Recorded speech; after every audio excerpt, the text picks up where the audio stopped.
नमस्कार। घटना चक्र में आप सबका स्वागत है। बड़ा हुआ तो क्या हुआ, जैसे पेड़ खजूर और पंछी को छाया नहीं और फल लागे अति दूर। ये बात बरसों से हम लोग सुनते आ रहे हैं कि बड़ा हुआ तो क्या हुआ, जैसे पेड़ खजूर। लेकिन अगर इस बात को किसी ने समझा और किसी ने जाना तो उन लोगों ने जाना जो बड़े राज्यों के वासी रहे हैं, दूर दूर कोने में रहते हैं और उस बड़े पेड़ की छाया और फल जो है, जो छोटे छोटे इलाके में रहने वाले लोग हैं उसी राज्य में, उनको मिलता नहीं है। तो किया क्या जाए? छोटे राज्यों की मुहिम शुरू हुई इस देश में। हालांकि 1956 से ये काम चालू है, लेकिन अब ये आवाज पुरजोर तरीके से उठाई जा रही है। दिल्ली शहर में इसके लिए एक मोर्चा तैयार हुआ है, छोटे राज्यों का मोर्चा, जो कि इस आवाज को और बुलंद करेगा कि छोटे राज्यों की मांग अब पुरजोर तरीके से वहां के रहने वालों ने उठानी शुरू कर दी है।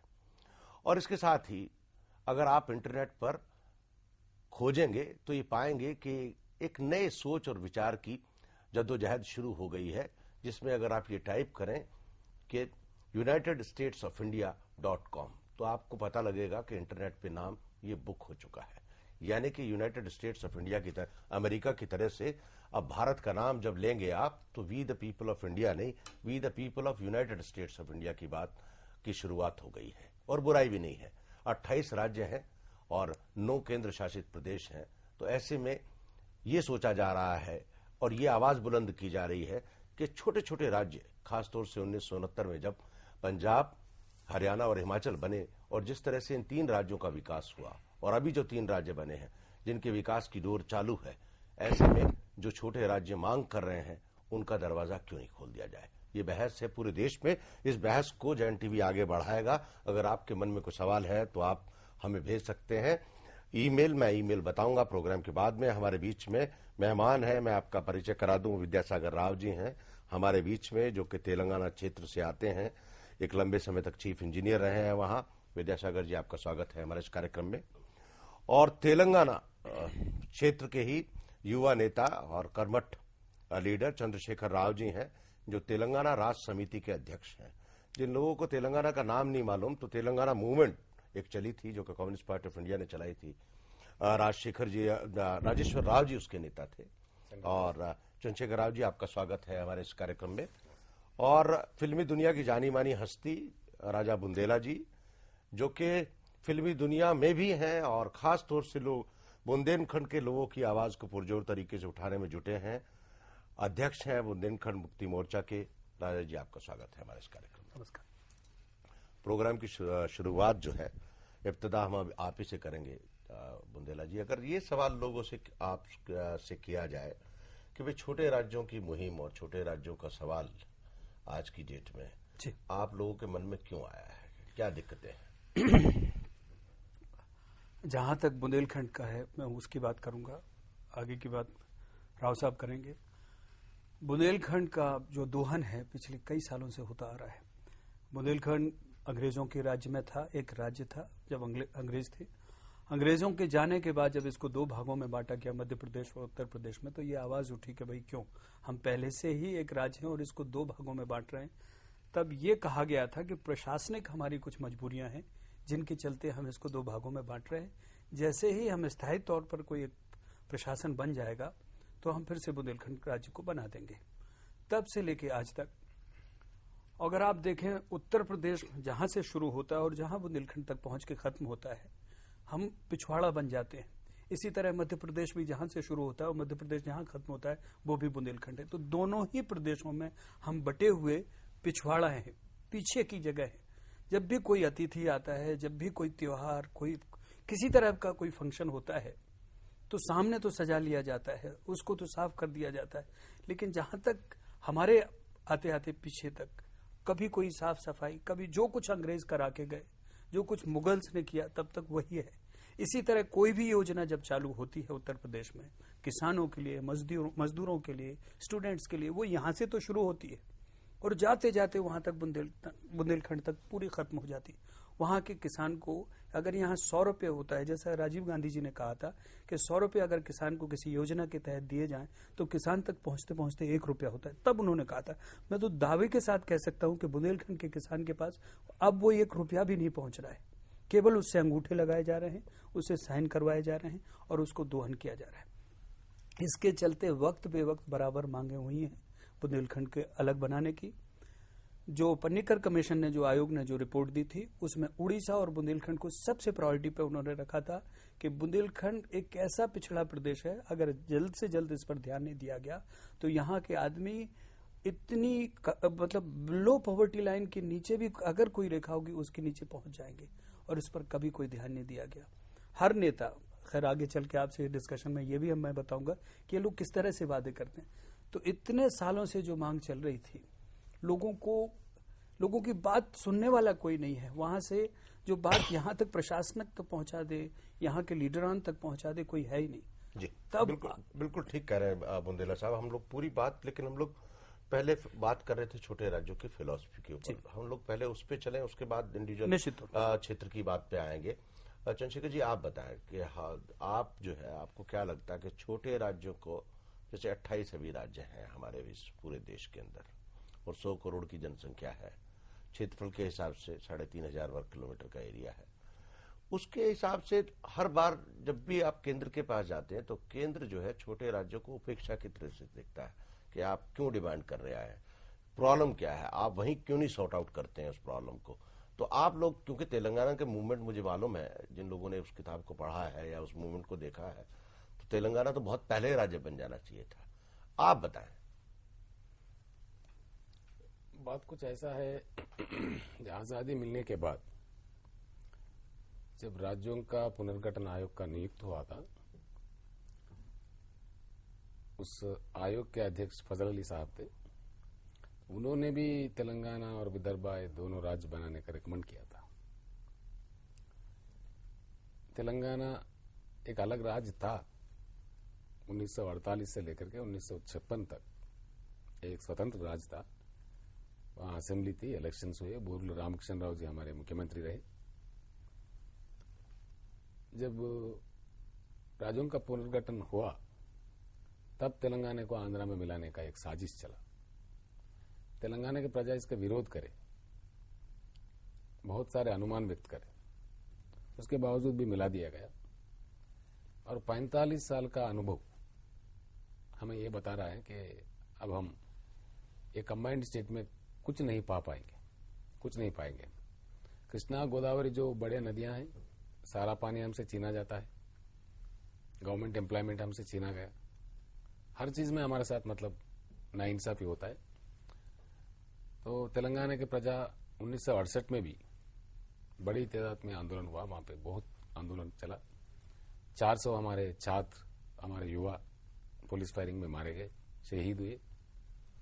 और तेलंगाना के प्रजा 1972 के पार्लियामेंट इलेक्शंस में तेलंगाना के नाम पे, तेलंगाना के सिंबल पे, जो पावड़ा हमारा सिंबल था, तेलंगाना प्रजा समिति उन दिनों का जो आंदोलन समिति था, 14 में से 10 एमपी चुन के दिल्ली भिजाती है। लोकतंत्र में जनादेश का पालन होना चाहिए, लेकिन वो भी नहीं हो पाया।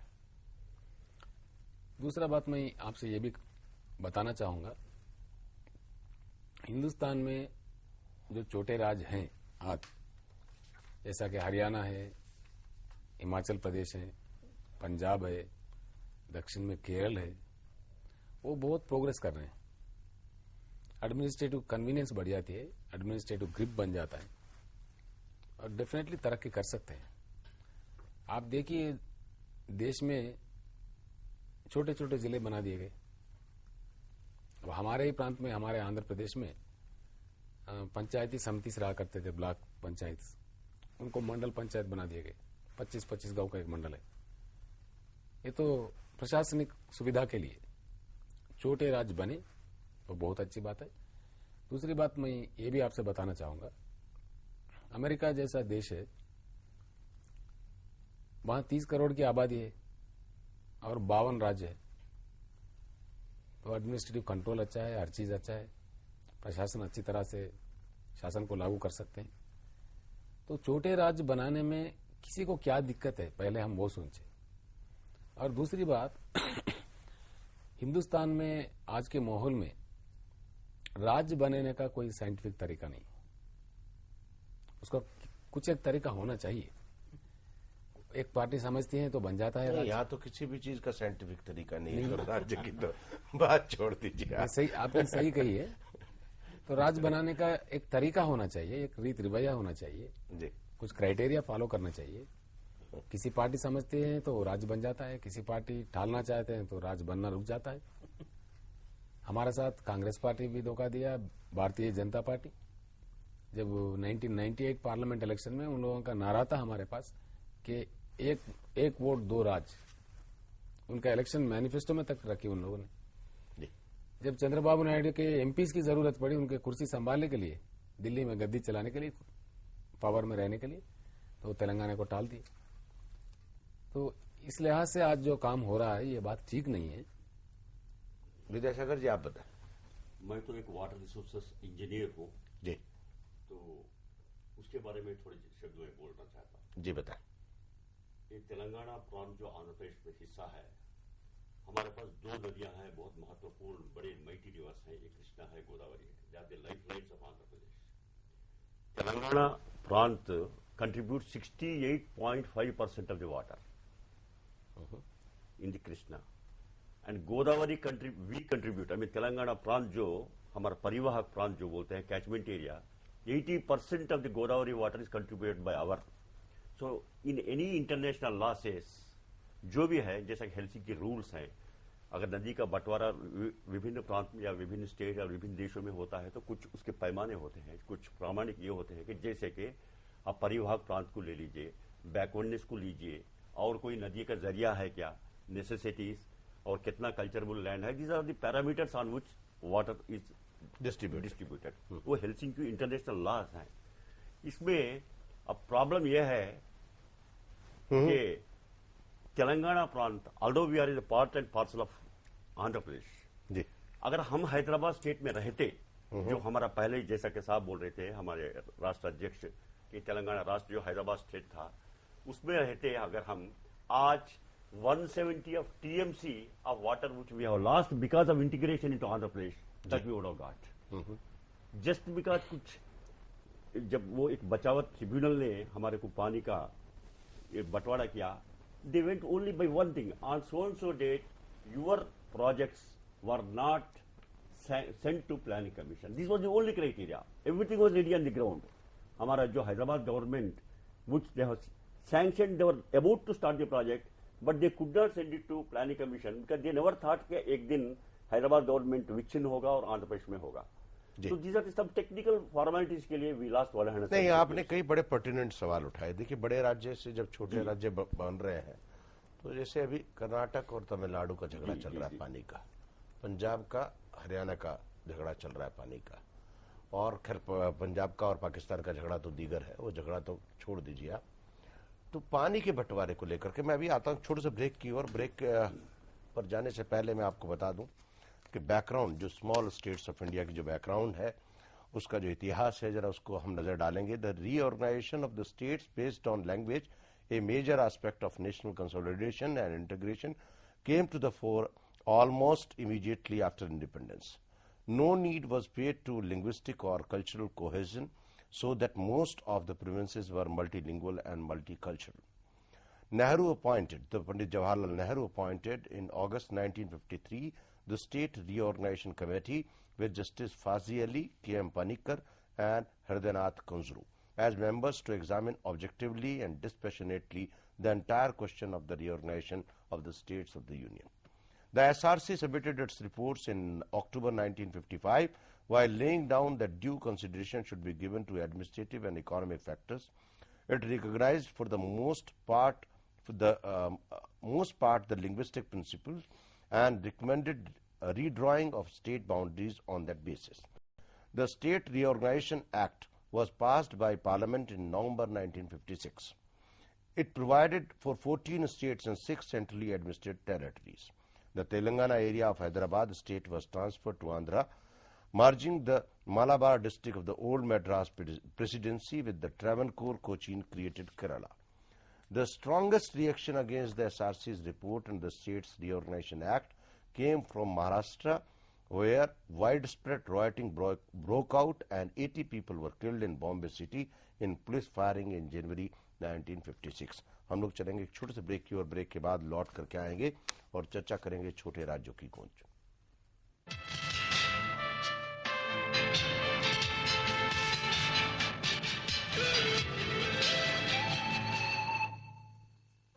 It's time for a renaissance.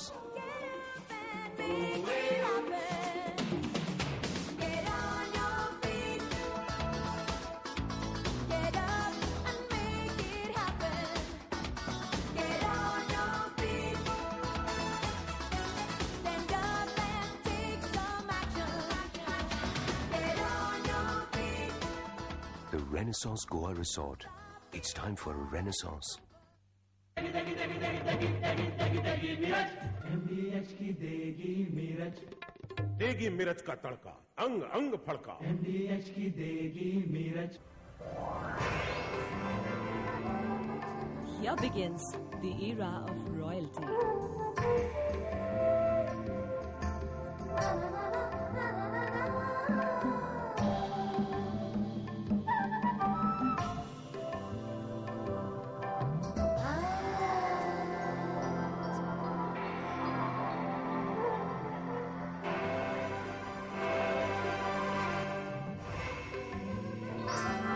For designer clothing, of course. PP Design Estate from the house of PP Jewelers.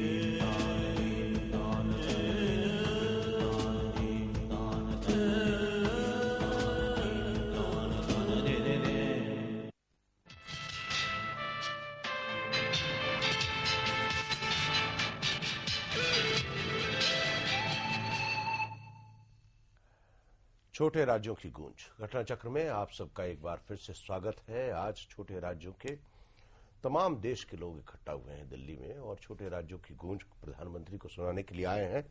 हमारे बीच में मौजूद हैं राजा बुंदेला जी, चंद्रशेखर राव जी और विद्यासागर राव जी। बुंदेला जी, आप मुझको बताएं कि आज का जो सम्मेलन आप लोगों का हुआ उसमें क्या प्रस्ताव हुआ और कौन कौन लोग शामिल हुए और क्या स्ट्रेटेजी तैयार हुई? सबसे पहले तो मैं चौधरी चरण सिंह जी का शुक्रिया अदा करूंगा और चंद्रशेखर राव जी का कि इनकी पहल से कम हम सारे लोग इकट्ठे हुए। चौधरी अजीत सिंह जी, चौधरी अजीत सिंह, सॉरी जी, माफी चाहूंगा जी। इनकी पहल से हम सारे लोग इकट्ठे हुए। विदर्भ से पुरोहित जी जो वहां पर अलग राज्य का मूवमेंट लीड कर रहे हैं, बनवारी लाल पुरोहित जी। बुंदेलखंड से मैं, बादशाह सिंह जो बीजेपी की सिटिंग एमपी हैं, एमएलए विधायक है, और दूसरा आपका तेलंगाना से आप हैं और पूर्वांचल से मिस्टर पाठक एक्स एमपी जी, हरिकेबल। इतने सारे लोगों को एक प्लेटफॉर्म मिला जिसके जरिए हम अपनी बात दिल्ली तक कह पाए। अभी क्या था, हम टुकड़ों में कभी लखनऊ, कभी भोपाल, कभी छोटे छोटे शहरों में अपने क्षेत्र के जहां वहीं पर ये बात कह सकते थे। आज कम से कम ये मौका मिला है जिसके जरिए ये national front for smaller states की एक हम लोग उम्मीद कर रहे हैं, जैसा कि आपका प्लान है कि हम सब लोग मिलकर अलग अलग लड़ने की बजाय एक हैं ये कह के लड़ाई लड़ें। और उसकी योजना ये है कि हम लोग मिलके क्यों ना, हमारे पास जितनी एमपी की सीट्स हैं, जितने एमएलए की सीट्स हैं, क्यों ना हम लोग अब वोट बैंक पर घात डालें। अभी तक तो यह है कि हम इन लोगों पर निर्भर रहे, कभी कांग्रेस पर, कभी बीजेपी पर, कभी दूसरी पार्टीज पर, कभी एसपी पर। लेकिन अब हम अपने ही कैंडिडेट क्यों ना, जो जिस धर्म का है, जिस समाज का है, जिस जाति का है, हम उससे कहेंगे फिलहाल वो बात भूल जाए, कम से कम अपने लिए, अपने हित के लिए, अपने बच्चों के लिए, अपने फ्यूचर के लिए बात सोचे और हमारे साथ आए। क्योंकि हम अगर ये लड़ाई जीत गए तो उनके ही भविष्य को फायदा होना है, उनके बच्चों को ही फायदा होने वाला है। तो छोटे राज्यों को, चलिए वो सवाल बाद में करेंगे, बिल्कुल। मतलब आपका जो मोर्चा है, छोटे राज्य का मुक्ति मोर्चा जो जी जी, वो जी, आप बताएं प्लीज चंद्रशेखर जी। ये छोटे राज्यों का नहीं है, बल्कि छोटे राज्य नहीं कह सकते, ये नए राज्यों का, जी, तो भाई नए राज्यों का राष्ट्रीय मोर्चा आज जो बना है, जिसका उद्घाटन हुआ है। एक चीज मैं ये बताना चाहूंगा, अब भिन्न क्षेत्रों में राज्य की मांग हो रही है हिंदुस्तान में, हमारे देश में। जैसा हमारे राजा साहब बता रहे थे, बुंदेला जी, हम अब तक हमारे क्षेत्र में, हमारे प्रांत में, हमारे राज्य में सीमित होकर लड़ रहे थे, जिससे हम कुचाल दिए जा रहे थे। तो 2-3 महीने से हमारा प्रयास जारी था। मैंने अजीत सिंह जी से बात की, विदर्भ के लोगों से भी, नेता लोगों से बात हुई, बुंदेलखंड के नेता लोगों से भी बात हुई, सारे जहां के लोगों से 2-3 महीने से हमारा बात चलता रहा कि हम हमारे ही प्रांत में, हमारे ही क्षेत्र में सीमित होकर लड़ेंगे तो फिर एक बार धोखे में आ सकते हैं। तो एक बात ये भी है कि राज बनाना है हिंदुस्तान में। नहीं तो ये जो नए राज्यों के जो मोर्चा बना है, इसका जो मंतव्य है, अभी राजनीतिक लड़ाई लड़ना है, राजनीतिक सत्ता। मैं थोड़ी तफसील से बताऊंगा जी। बात कुछ ऐसा है, राज्य बनाना है, that power is with the parliament. राज्य बनने का जो भी मामला है, we can achieve our states only through political process. Any day parliament has to pass the resolution, then only we will be able to achieve the state. तो इसका मतलब ये हुआ, जब तक हम राजनीतिक स्तर पर एक प्रबल शक्ति नहीं बने, पॉलिटिकल कंपल्शन क्रिएट नहीं करे, तो हम अपना राज हासिल नहीं कर पाएंगे। देखिए, हमारा ही मिसाल है, बीजेपी ने अपने इलेक्शन मैनिफेस्टो में रखा था और नारा भी दिया था। उसके बाद में चुनाव परिणाम के बाद में उन्होंने अपनी नीति बदली और चंद्रबाबू नायडू की तरफ चले गए, इसलिए कि उनका एमपी का इनको जरूरत था, वो तेलंगाना को ठाल दिए। तो किसी भी पार्टी के साथ अगर हम चले तो फिर से हम धोखा खा सकते हैं। इसीलिए हमने ये तय किया है, सबने मिलके आज तय हो गया। आज तय हो गया। 5 राज्यों में कुल मिलाकर 115 पार्लियामेंट सीट है। इनमें से 50-60% भी हम अगर जीत ले, 50-60 एमपी भी अगर हम जीत ले, तो आप प्रधानमंत्री बना देंगे।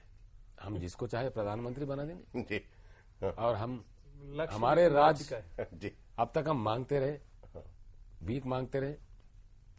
अगर हम चुनाव परिणाम हमारे फेवर में होंगे, हमें तो आशा है, विश्वास है, लोग चाहते हैं कि उनके राज्य बने, तो इसी नारा से इन 5 प्रांत में हम एकजुट कर लड़ेंगे और परिणाम हमारे फेवर में होंगे तो हम शिकार करके हमारे राज्य लेंगे, हम भीख मांग कर नहीं लेंगे। जी। चलिए, हम लोग विद्यासागर राव जी से पानी की सवाल पे बात करते हैं। आप पानी के एक्सपर्ट हैं। देखिए, एक बड़े राज्य, जब बड़े राज्यों का जो तर्क है और जो छोटे राज्यों के बनने के खिलाफ है, उसमें 3-4 दिक्कतें बताते हैं। क्योंकि आप प्रशासन में रहे तो वो दिक्कतें मैं आपसे डिस्कस कर रहा हूं। एक तो ये कहा जाता है कि बड़ा राज्य जो होता है उसके साथ एक होमोजेनिटी ग्रोथ होती है छोटे इलाके की, और एडमिनिस्ट्रेटिवली पकड़ बढ़िया रहती है। छोटे राज्य में निश्चित रूप से ग्रोथ फैक्टर ज्यादा होता है, पैसा आता है, लेकिन सेंटर में जब छोटा राज्य, मतलब नया राज्य की शक्ल लेता है, तो सेंटर के जो खजाना है उस पर एक मुश्त भार पड़ता है। हमें लगातार 10-12 हजार करोड़ रुपया देना पड़ता है, इन सब राज्यों को दिया है। और जो लायबिलिटीज और एसेट्स का बंटवारा होता है वो छोटे और बड़े राज्य के बीच में एक लंबे समय तक चलता है। ये तर्क मैं बता रहा हूं, मैं नहीं कह रहा हूं। ये लोग जो नए राज्यों का विरोध कर रहे हैं, ये उनका तर्क है। आप बताएं। आपने जो कहा है वो सही है कि आर्गुमेंट के तौर से जो हमारे मुख्यमंत्री जो भी हैं वो बोलते हैं कि भाई बड़ा राज्य होने से we can go and get beautiful money, lot of money we can get it, but unfortunately money तो लेते हैं, जो खर्च करते हैं जहां वो लोग चाहते हैं वहां खर्च करते हैं। अब सीधा, जब मैं पूरा मेरा जिंदगी सर्विस में केंद्र जल आयोग में काम किया, बट लास्ट 3 ईयर्स में जब देखा तो ये जो हमारा तेलंगाना प्रांत से जहां में संबंध है, इतना मतलब इनजस्टिस हुआ है। जैसा कि मैं आपसे जिक्र कर रहा था, 68.5% जहां पानी हम देते हैं, तो ऑफिशियली हमारे को 34% पानी हमारे को दिए हैं।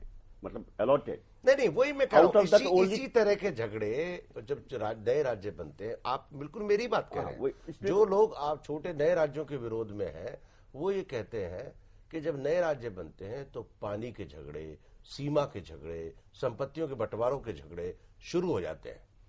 वो तो लाजमी है, हो रही है, लेकिन अदरवाइज जस्टिस हो ही नहीं सकता। जी, इसमें मैं एक बात कहना चाहूंगा, ये जो भी तर्क या कुतर्क या कुतर्क मैं तो जरूर करूंगा, ये कुतर्क है जी, तो ये उठाया जा रहा है, कौन उठाता है? आमतौर पर हम गांवों में देखते हैं, छोटा भाई अलग होना चाहता है, बड़ा भाई रोकना चाहता है, जो समर्थवान है, समर्थवान है, जो ज्यादा खाने के चक्कर में बीच में खा जाते हैं ज्यादा, वो अलग नहीं होना चाहते।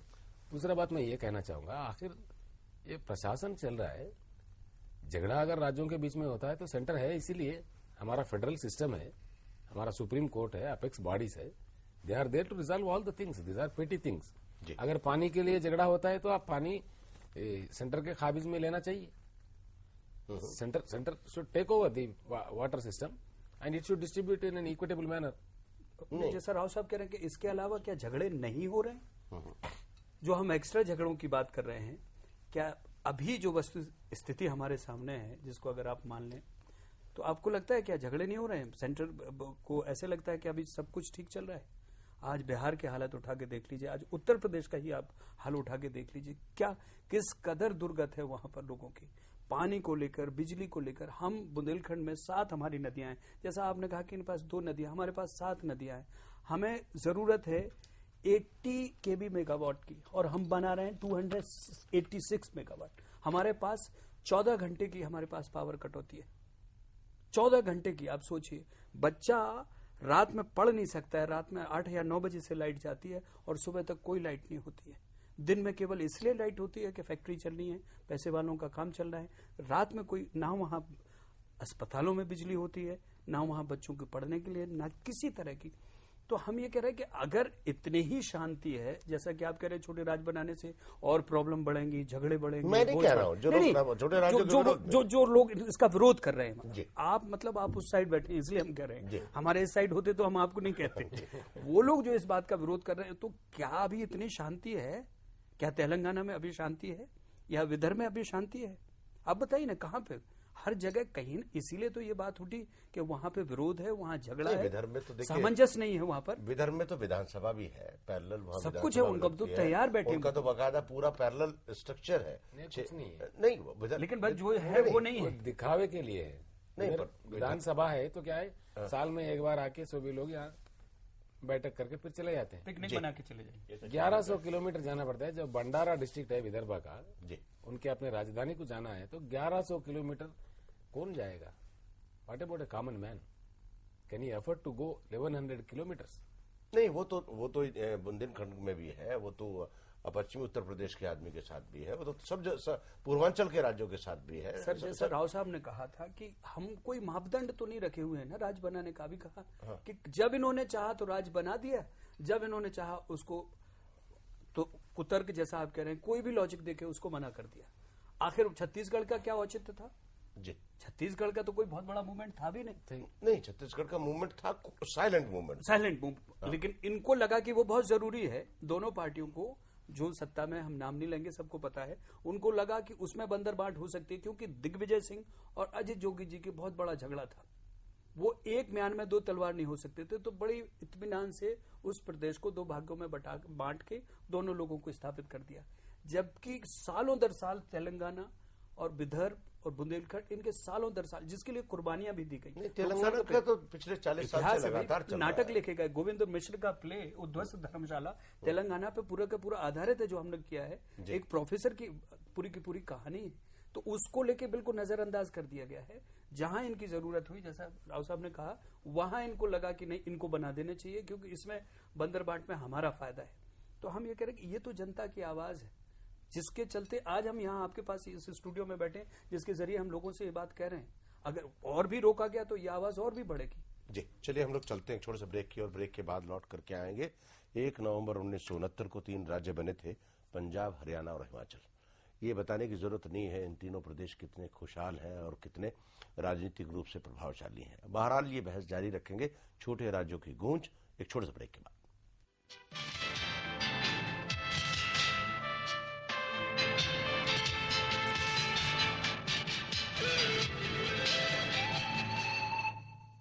For a renaissance.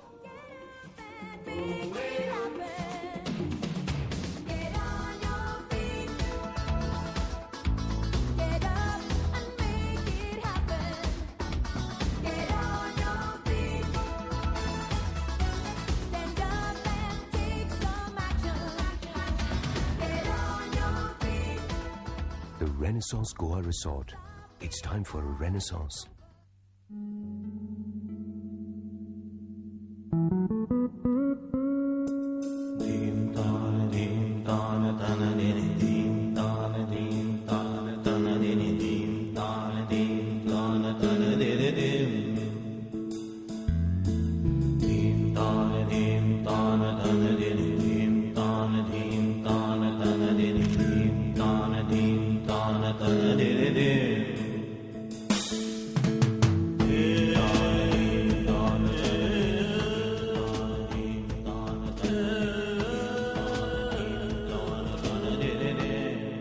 जब मेरी शादी नहीं हुई थी तब मैं अपने ऑयली बालों के लिए ऑयली बालों वाला शैम्पू यूज करती थी और शादी के बाद इनके ड्राई बालों के लिए एक अलग शैम्पू खरीदती थी। शीना के बाल लंबे हो इसके लिए एक और shampoo.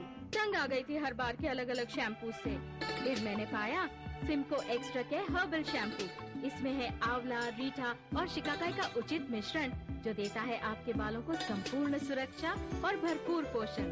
Simco Extra Care Herbal Shampoo. Extra herbs, extra results. मैं हूँ पेट्रो अंकल, पेट्रो अंकल। मैं डी ऊर्जा और मैं जिंगल।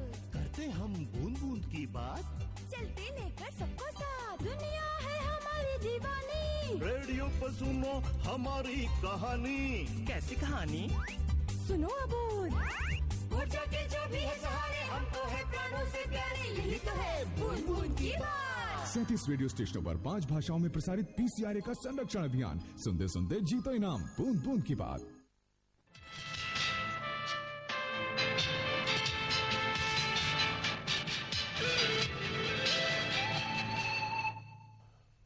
घटना चक्र में आप सबका एक बार फिर से स्वागत है। नए राज्यों की गूंज, छोटे राज्यों की गूंज, इस मुद्दे पर चर्चा हो रही है और अब तक की बातचीत से एक बहुत बड़ी राजनीतिक उथल पुथल का संकेत मिल गया है।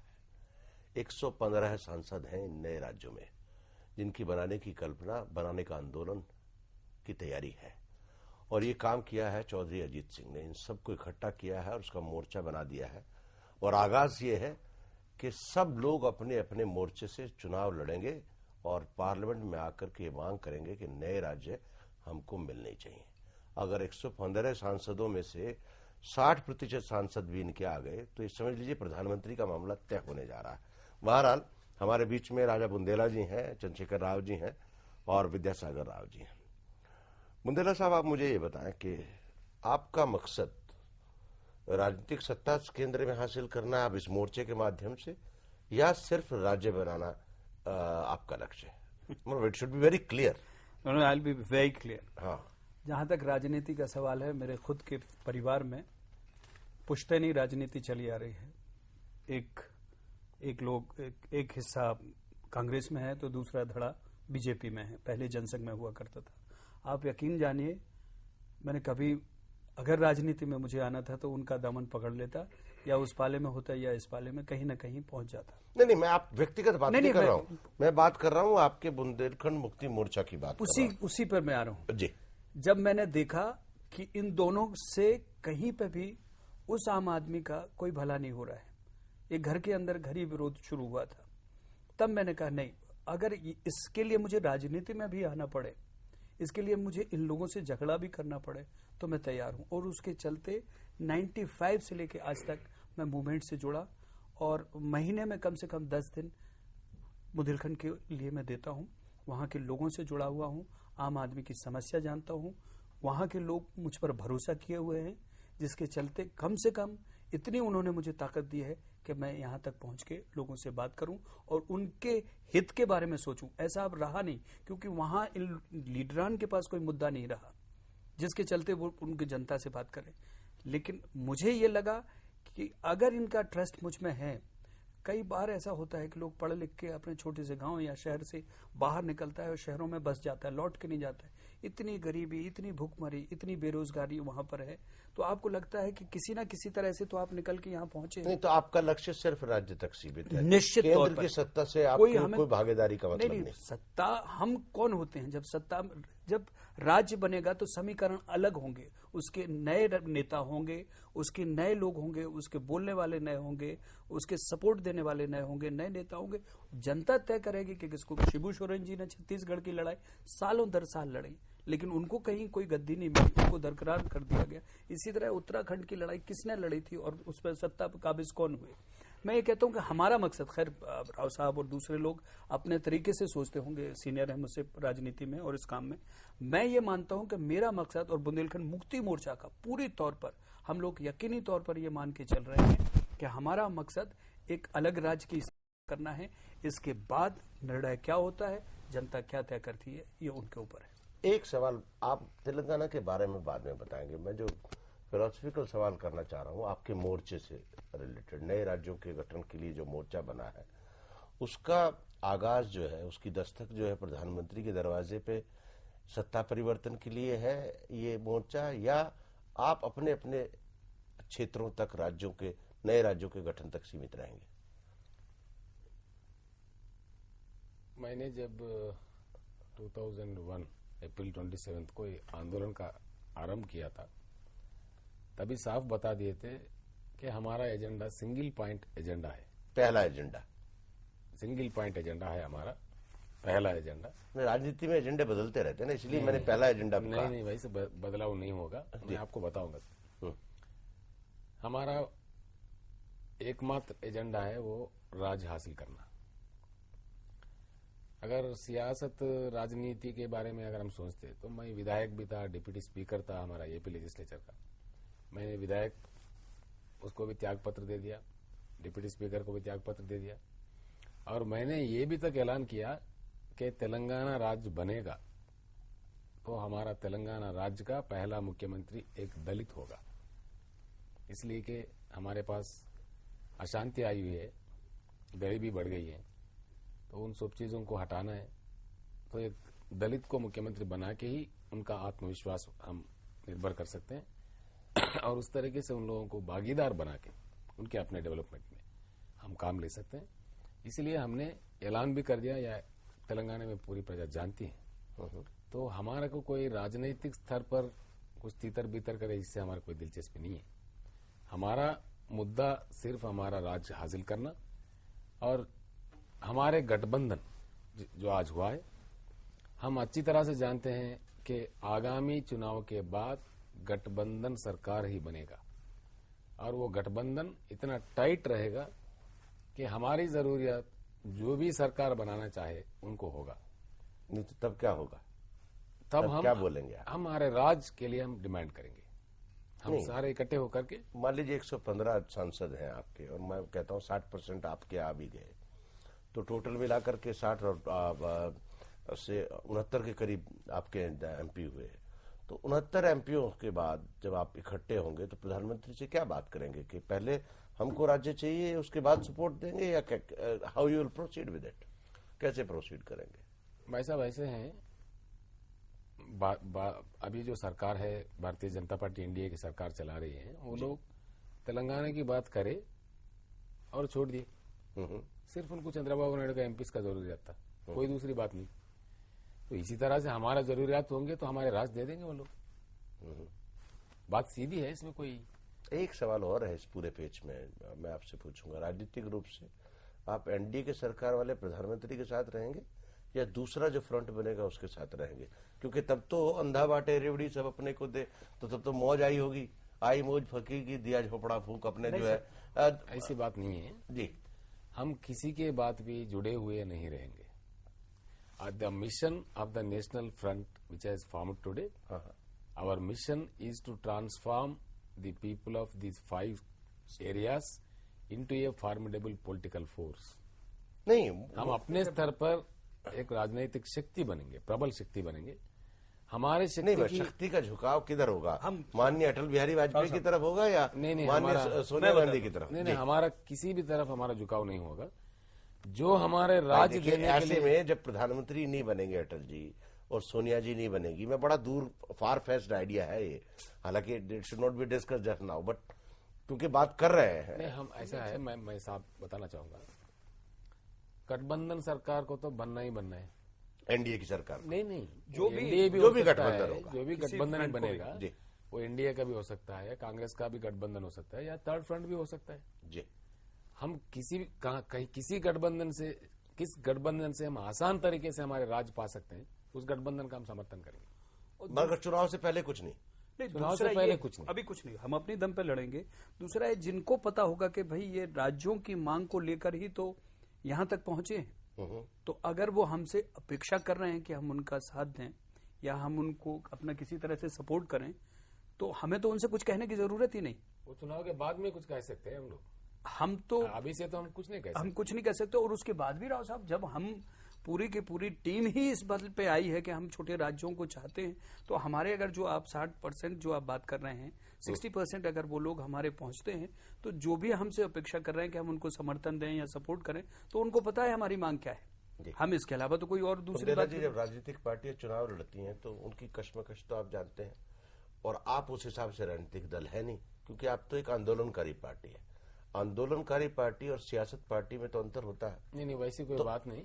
ऐसा है, मैं बताना चाहूंगा, ये जो बात आपने कही है ये सही है, ये हम जानते हैं इस बात को जी। अब हम राजनीतिक पार्टी है, तेलंगाना राष्ट्र समिति एक राजनीतिक पार्टी है। पार्टी का उद्घाटन होने के बाद हमने इलेक्शन लड़ी है पंचायत राज के। सिर्फ 55 दिन में इलेक्शन आया था हमारा पार्टी कायम होने के बाद। हमने 100 मंडल पंचायत जीत गए हम लोग, मतलब जो आप ब्लॉक पंचायत कहते हैं जी। 2 जिला परिषद जीत लिया हमने, 1042 एमपीटीसी मेंबर जीते हमने, और 89 जडपीटीसी मेंबर जीते हमने, 3000 से ऊपर सरपंच जीते हमने। हम भी राजनीतिक रणनीति को अच्छी तरह से जानते हैं। हमारे अजीत सिंह जी है जो आरएलडी के अध्यक्ष हैं, वो राजनीति में ऑलरेडी है, वो पार्टी है खड़ा हुआ, चौधरी चरण सिंह जी का खड़ा हुआ पार्टी है वो। तेलंगाना राष्ट्र समिति 2 साल से राजनीति में लड़ रहे, और मैं जो मेरे विधायकपन को मैं जो इस्तीफा दिया था, त्यागपत्र दिया था, फिर बाद में बाई इलेक्शन आया, हमने इलेक्शन लड़ी, वहां चंद्रबाबू नायडू की सरकार 10 करोड़ से भी ऊपर रुपए खर्च करे वहां पे। मैं 60,000 मेजॉरिटी से मैं जीत के आया वहां से। तो ये बात ऐसा है, हम राजनीतिक रणनीति को हम नहीं जानते, ये बात नहीं है, हम जानते हैं कैसा लड़ना चाहिए। सर, दरअसल हम लोगों को राज्य के बनाने के कोई अनुभव तो है नहीं कि हम किस तरह से, अगर इस तरह से अनुभव होते तो हम ये तय करके बता देते कि एमपी का या एमएलए का चुनाव लड़के राज्य बन जाएंगे। हम दरअसल एक ऐसी अंधी लड़ाई लड़ रहे हैं जिसका और छोर हमें भी नहीं पता है, लेकिन इतना हौसला जरूर है कि जैसा आप कह रहे हैं कि ये आंदोलन है। नहीं, मैंने इसलिए कहा क्योंकि आंदोलन की पार्टी के जब लोग चुनाव लड़ते हैं तो राजनीतिक रूप से जो अनुभवी और या कटु लोग जिनको कहते हैं आप, वो आंदोलनकारियों का किस तरह से दमन करते हैं, ये ऐसा है, ये इतिहास में छुपा नहीं है, क्योंकि तेलंगाना 40, 50, 45 साल से आंदोलनरत है। भाई अजीत सिंह की बात छोड़ दे, क्योंकि पश्चिमी उत्तर प्रदेश के लोग भी अवेयर है, विदर्भ के लोग भी अपना आंदोलन चलाते अब उनके साथ वो अनुभव तो है ना। हाँ। अब वो गलती जो एक बार उनके साथ हो चुकी, जो एक बार घटना उनके साथ घट चुकी, उसको बार बार तो नहीं होने देंगे। हमारे साथ जो अनुभव है अब उनको हम बार बार तो नहीं होने देंगे। तो आप लोगों ने क्या कोई खाका बनाया सरकारों का कि किस तरह से आप लोगों का राज्य का कौन कौन से एरिया होने चाहिए, क्या मैप्स तैयार है? कल ऐसा है जी, आज मोर्चा का उद्घाटन हुआ। हाँ। कल हम लोग फिर से बैठ रहे अजीत सिंह जी के पास जी। अभी विदर्भ में, तेलंगाना में, हरित प्रांत में ऑलरेडी हमारे राजनीतिक पार्टियां हैं और हौसलेमंद लोग हैं जो चला सकते हैं, चुनाव परिणाम अपने फेवर में ले सकते हैं। ये 3 जगह हमें कोई दिक्कत नहीं जी। पूर्वांचल में, बुंदेलखंड में, जैसा हमारे राजा साहब ने बताया, हम कल के बैठक में वही सोचने वाले हैं। मध्य प्रदेश में भी चुनाव आ रहे हैं, तो हम कितने सीटों पर लड़े, कैसा लड़े, क्या लड़े। और दूसरा एक बात, एक एग्जाम्पल ये है हमारे सामने, 1968-69 एजिटेशन के बाद तेलंगाना के प्रजा, जबकि कोई कम्युनिकेशन सिस्टम ठीक भी नहीं था, टेलीविजन नहीं था, गांव में अखबार नहीं जाता था, गांव में बस तक नहीं था, रोड तक नहीं था, उन्होंने उसको ले लिया और 10 एमपी चुन के भिजा दिए जी उस समय में, 30 साल पहले। तो आज टीवी है, एक बैठ में अगर आप लोगों का सहयोग हो तो लाखों फैमिलीज में हम घुस सकते हैं, जा सकते हैं। चलिए सर, आपका बहुत बहुत शुक्रिया। आप हमारे प्रोग्राम में, राजा जी आपका भी, चंद्रशेखर जी आपका भी, विद्यासागर जी आपका भी बहुत बहुत शुक्रिया। तो ये तो अब खजूर को सोचना पड़ेगा कि फल देना है या नहीं, लेकिन खजूर सोचे न सोचे, लेकिन राजनीतिक पत्थर इन छोटे राज्यों यानी कि नए राज्यों ने तलाश लिया है। वो राजनीतिक पत्थर है कि हर हालत में अगला चुनाव लोकसभा का या विधानसभा का जो भी होगा, ये अपनी अपनी दीगर और मुख्तलिफ पार्टियों से लड़ेंगे, और जो हथियार और एमपी और एमएलए का निकल करके आएगा उससे मांगेंगे नया राज्य। देखते हैं ये नए राज्य की कल्पना और इनका सपना कब पूरा होगा, पूरा देश देखेगा, और 28 राज्यों के परिवारों में कुछ और राज्य कब जुड़ेंगे, ये देखने की बात है। हम लोग इस विषय पर लगातार बहस करेंगे आने वाले समय में विस्तार से। तब तक के लिए धन्यवाद, नमस्कार, खुदा हाफिज।